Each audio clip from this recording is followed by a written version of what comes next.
In this video, I will show you how to call somebody on WhatsApp using the web browser. So for that, simply open up any web browser like Safari or Chrome. Once you open it, in the search bar type whatsapp.com.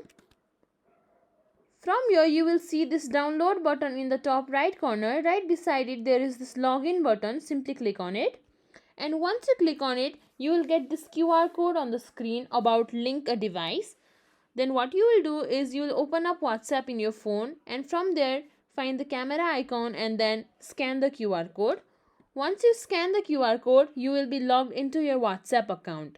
Now once you've logged into your WhatsApp account, you can simply click on any contact that you want to call. Now from here, if you want to make an audio call, simply click on this voice call, and if you want to do a video call, simply click on video call. After that, you will have to allow access to your camera and microphone, and that's it. The call will be held and it will be shown right here.